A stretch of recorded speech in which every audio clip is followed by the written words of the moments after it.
stormy seas and lost souls. Who is it? She's dreamt of this before. It's coming. Is it? They say dreams are visions of our memories, thoughts and fears, as seen by our inner eye.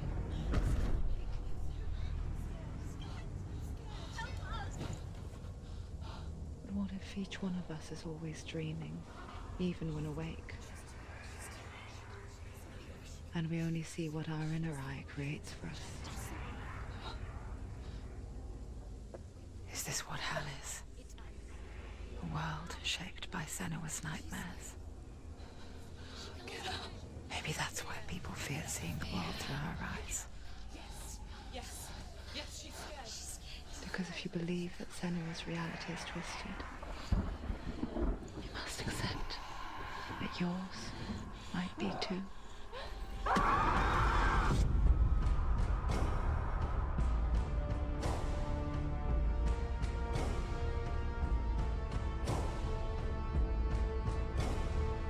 Hellblade: Senua's Sacrifice is a video game about Senua, a Celtic warrior on a vision quest into Viking territory.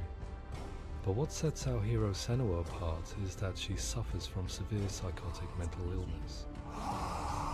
He knows she's getting closer. He can feel her coming closer. She's getting closer. They're watching. The original idea for Hellblade was to create a classic hero's journey, a journey of suffering, but one where the fantasy world is not another planet or alternate universe, but a world that is constructed in Senua's mind. But to do so would mean putting psychotic mental illness at the center of the experience, a subject that is still considered taboo, and a challenge that was both terrifying and exciting in equal measure. In Hellblade, the starting point was a newly discovered Celtic goddess called Senuna in Ashwell, Hertfordshire. When first discovered, her name was thought to be Senua, a name which I liked and kept. I wondered if Senua might have been a Celtic warrior like Boudica who stood up to the Romans. While the Romans had conquered all of Europe, there was a group of Celts up in the furthest reaches of the Roman Empire that could not be conquered, the Picts. And so the Romans built a wall, called Hadrian's Wall, that spans across Britain from sea to sea to keep the Pictish barbarians at bay. The Picts were known for their war paint, painted on with woad, and their matted hair clumped with lime. And so Senua would be a barbarian Pict in this image. What's your name? Senua. I haven't seen you before. I don't leave home much. Oh, Zeno's daughter. I have to go. Wait! Orkney is off the coast of Scotland and was inhabited by the Picts, steeped in history and mystery, and so I made Orkney Senua's home and set the stage for a crisis. In the late 8th century, the first Vikings landed on the Orkney Islands. The population of the Picts crashed thereafter, replaced by the Norsemen of the 9th century. Were they wiped out? We don't know for sure, but it would seem likely given the reputation of the Vikings. The Northmen's brutality is legendary. High-ranking leaders and chieftains of the tribes they conquered were often offered as sacrifice to their gods. The most brutal of these sacrifices was known as the Blood Eagle. I imagine Senua as a young female warrior who returns home from exile to find her partner, Dillion, brutally sacrificed to a Norse god by these hellish warriors from a faraway land. I imagine the horror of this moment and how it would have dragged her deep into mental torment.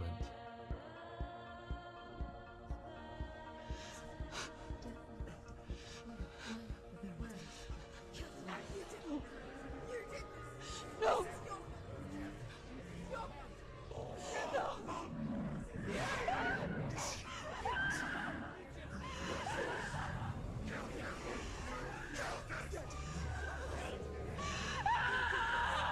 I came to learn that the Celts had a sophisticated and nuanced perspective on the nature of mental disorder. One term they used was gelt. A gelt is a man or woman who has been driven mad by a curse, battle trauma, or grief. The gelt would take to a life in the woods in search of penance, punishment, and purgation. And so Senua became a gelt, cursed by darkness, looking for redemption in the wilds. Another word the Celts used in reference to mental disorders was druth, meaning fool, or Liar. one who utters the words of God. They tell of the mad sinner who flees battle into exile and takes on a beastly nature, growing feathers on his body. The character called Druth in Hellblade is based on a little-known person called Findan, an 8th century Irish Celt who was captured and enslaved by the Vikings, but eventually escaped to Orkney where he became a monk. I will tell you my stories of hell, if I may walk with you. Upon meeting Senua, it would be his stories that fuel her quest deep into their world of gods. The Northmen say the world will come to an end. The sun will grow black, the earth will sink into the sea, the stars will disappear, fire and water will meet, flames will play against the sky, the heavens and earth and all the world will be burned, all the gods will be dead, and the warriors of Valhalla and people everywhere. Senua, prepare yourself for Ragnarok, for it is nigh. So the stage was set for a new adventure, a journey into the Norse underworld called Hell, a vision quest fueled by madness and myth, a fantasy that was created by Senua's own mind, and one that we would experience through her eyes. This is your mission. This is your quest. There is nothing else left. To make a game about a warrior with psychotic mental illness as its central theme was fraught with danger. Mental illness, such as psychosis, is still taboo and rarely acknowledged in a century of cinema, never mind the new medium of games. Where it does feature, it often conflates psychosis and psychopathy associated with a lack of empathy. It is unfortunate that these two words sound so similar that they are used interchangeably in media. I must admit that I didn't have to look very far to discover my own ignorance of the subject. So we reached out to Paul Fletcher, psychiatrist and professor of health neuroscience at University of Cambridge. Psychosis is a descriptive term, and it refers to having a loss of contact with objective reality. So it's characterized by two main sets of symptoms. One of them is hallucinations, where somebody experiences perceptions when there is no actual objective thing out there to perceive. You're already dead. Who are you? And the other is delusions, where somebody comes to very often bizarre, unpleasant, frightening beliefs when there's no good evidence in favor of them. There's no doubt about it. The source of the darkness is in Helheim. And the goddess Hela holds his soul there. We reached out to Welcome, a biomedical research charity that spends billions on research and awareness programs aimed at improving health. Mental health hasn't always been presented in the media in a way that is particularly helpful. It can be challenging to engage people with the subject matter, and there are a lot of preconceived ideas about mental health, and particularly schizophrenia and psychosis. So we hope our support allows the team to continue to collaborate with Paul Fletcher and with those who have experience of psychosis to create a game that provides a fresh perspective on the condition and allows audiences to engage with it in a way that just wouldn't be possible in any other medium. What started out as a brief consultation convinced me that we were only scratching the surface of an immensely deep and interesting subject that could enrich and change the very nature of the game. That's cool. Thanks so much for coming here. Pleasure. Thanks. It's really interesting for me. I'd love to be involved. It's fascinating. Our understanding of psychosis is still very much a mystery, and ways of treating it are still primitive compared to physical illness. After all, it is easy to see the pain and suffering caused by physical diseases or physical trauma. It is not so easy to see the mental suffering and trauma of severe mental illness. But what if we could find a way to see it? Games are capable of drawing you in for hours on end, playing the role of a character who is different from you, experiencing their perspective, and actively involving you in a world that functions with a different set of rules.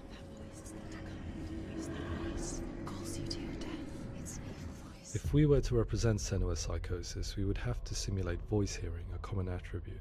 But how can we simulate something we have no first-hand experience of? Professor Charles Fernyhough, a leading expert in voice hearing from Durham University, offered his help. Hearing voices is an experience that is usually associated with severe mental illness, and crucially we know that hearing voices is a part of ordinary life for many people who don't meet the criteria for mental illness. Yeah. Oh, that's not him in real life. We know voices vary according to where they appear in space. Voices can appear far away in the distance, they can appear right there in your ear, they can seem to be coming from inside your head. Based on the information Professor Fernie Ho provided, I put together a sound brief and invited some actors to the studio. We recorded the actors using a binaural microphone, which records the 3D spatial position of sound, replicating the way sound is heard by human ears. It gives you an incredible sense that the person you are listening to is right there beside you. Can't see how she's going.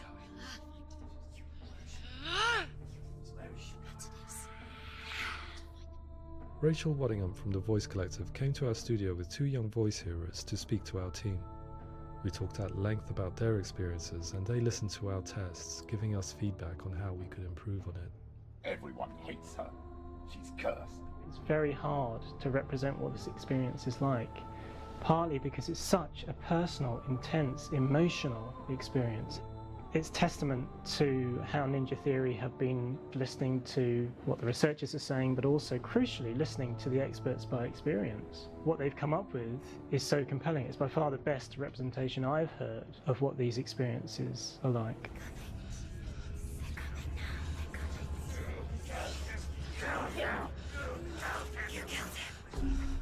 Other common attributes of psychosis are visions and flashbacks. We met with Recovery College East, who work with and care for people recovering from severe mental disorders. A group of service users gave us their first-hand account of what they experience. Sometimes when the visions or what we're seeing is too much, it becomes more difficult until eventually we perhaps don't see anything. The people we spoke to, the stories they told, were fascinating, harrowing and mind-boggling. The reality of what people experienced was vivid, far exceeding what I could possibly have imagined. We went away itching to represent some of these visions and flashbacks in the game. Hands will know my heart is so, love is so far away. Don't you know how I wanna feel deeper? I could never know how you grow, all these days are killing me. Now I see deep in me insanity does unfold. I just wanna feel deeper, deeper. I just wanna feel deeper, deeper.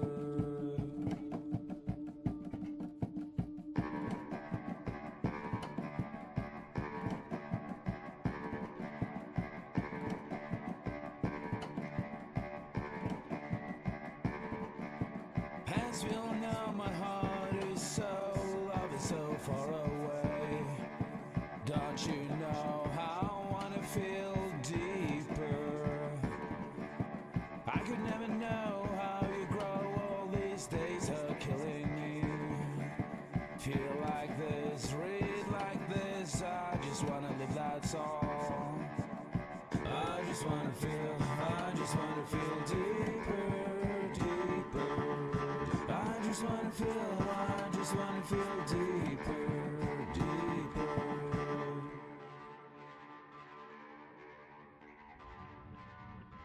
To refine our work, we continue to hold meetings with Recovery College East over the course of a year and a half, showing them what we had achieved so far and refining the in-game representations based on their feedback. With their help, flashbacks, visions and changes in perception were woven into the story and gameplay of Senua. The students that are involved in this project are incredibly excited about being involved. They have described the experience as being important because it values their lived experience and shows that despite what we have been through, all of that experience becomes valid, that actually it's something that we should all be talking about. The experiences described range from beautiful to frightening beyond comprehension. I heard of a girl who has to live with an angry voice screaming at her, slamming on her doors and walls 24 hours a day. I met someone who would often see hanging corpses in a room, so real that she would sometimes try to rescue them. The panic and fear that comes with such visions is entirely understandable, and it can be a living horror for some. Worthless, weak, pathetic. Go on, feel sorry for yourself, because there's no one left to do that for you. I was urged by one fellow that we should not shy away from showing this horror, and so I was perpetually torn in making Hellblade. Had we gone too far with our representations or not far enough? broken and lost. Just like your soul. Come on.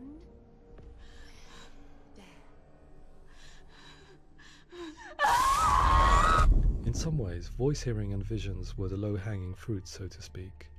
There's another aspect of psychosis that is much harder to explain, but one that I think video games are uniquely able to represent, which are often called delusions. People begin to see patterns in the world. They begin to link things that most people wouldn't link. Most of the things that we might think would be coincidence or, not worth commenting on. Nevertheless, that might have a particular salience or importance for them.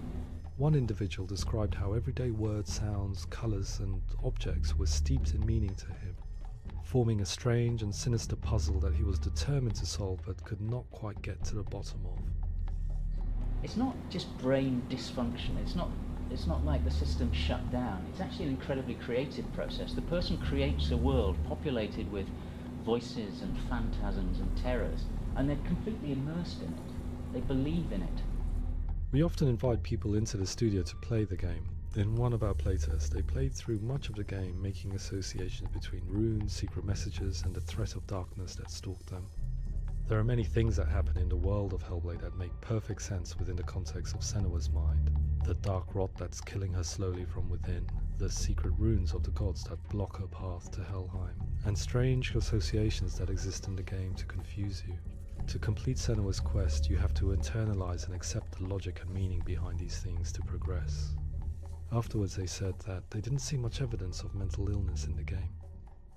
People with delusions of all sorts would argue the same thing, that they are not aware of their experience being abnormal in any way. I need this sword. It's important. Representing perception changes and thinking patterns within Hellblade gives us a set of symptoms common in psychosis. But people with lived experience were keen to emphasize another point, that it is wrong to define a person by their symptoms. Quite often, the illness comes not from the symptoms, but from the stigma, isolation and mistreatment that comes about from the rest of society. They say that I'm cursed. What if they're right? I needed someone to portray Senua, someone who could believably internalize her suffering.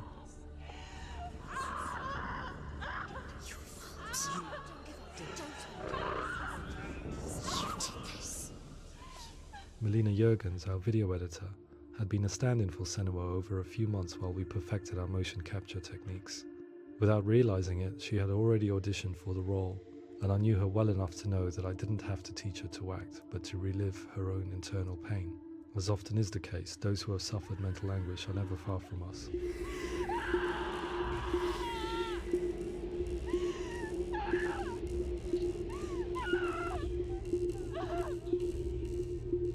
My hope is that by creating a compelling and aspirational character in Senua who feels very much real, albeit in a fantasy setting, we can provide a lens into her reality, a different one to yours, and this is where storytelling comes into play. I imagined her life based on common threads in real people's lives. She was always prone to psychosis as a child. Her mother Galina also heard voices and had visions, so perhaps there was a genetic aspect. Or perhaps it was cultural, as she lived within a world without science, of gods and a superstition, as exemplified by her druid father Zimbel. Psychosis developed in her late teens to early 20s and was exacerbated by stigma and isolation at the hands of the clansmen and her father. This darkness, it's spreading. The trauma of seeing her lover Dillian sacrificed tips her over the edge, making her remodel her reality around a concept that connects everything: the darkness. So the question, is what Senua experiences real? Can only be answered by saying, yes, it is real. It is her reality. All of her suffering will have been for nothing. It's just a matter of time. Towards the end of the project, service users and professionals that had collaborated with us were invited to see the near-final game. It was a chance to see if the game had reflected their views or if it had misrepresented them. For me, being involved in especially developing Senua's character has been really important, and being able to bring in my perspective and what I see and what I hear and having that built into the game has been a real privilege. It's gritty and it's meaty, and there are some tough subjects in there that are being tackled with honesty.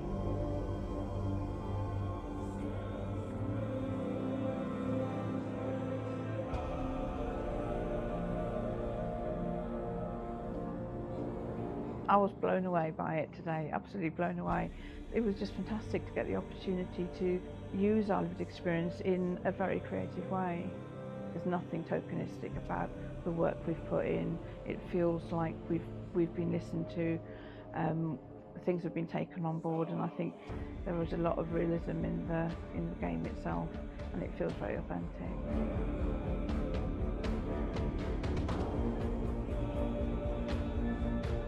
Hellblade will give people a good experience of what it's like to hear voices and have those experiences. I'm glad that the guys at Ninja Theory have asked us to come along and help them build an experience that's positive when it comes out, and get myself a copy and have a go.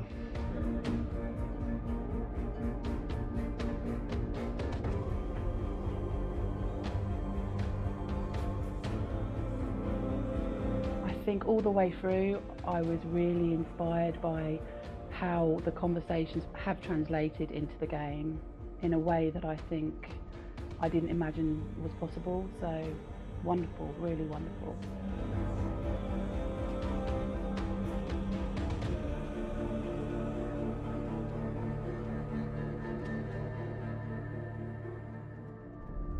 I really hope that others will follow the lead they've set and use the power of something like a video game to change people's perceptions, to increase understanding, and ultimately to make some of the stigma around voice hearing and other experiences go away.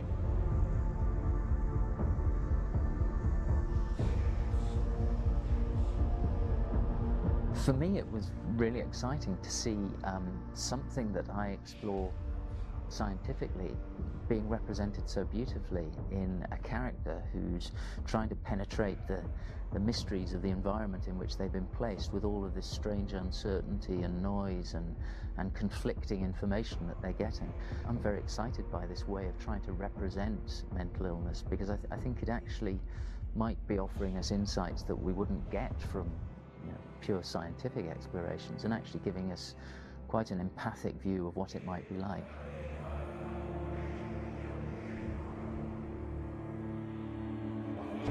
Mental illness has been with us for as long as we have been on this planet, but why? Why hasn't evolution stamped out this weakness from within our gene pool? I often pondered this question until I realized that the question had an inbuilt flaw. It assumes that being and thinking differently is a weakness. The only reason we have computers, spacecraft, medicine, poetry, art, and yes, even video games is because individuals are able to simulate new abstract realities in their minds and share them with the rest of us. We need people to be willing to see differently in order for us to progress and survive as society. And we need to be open to these new ways of seeing. And it is this spirit that motivated me to create Senua's story and share it with you.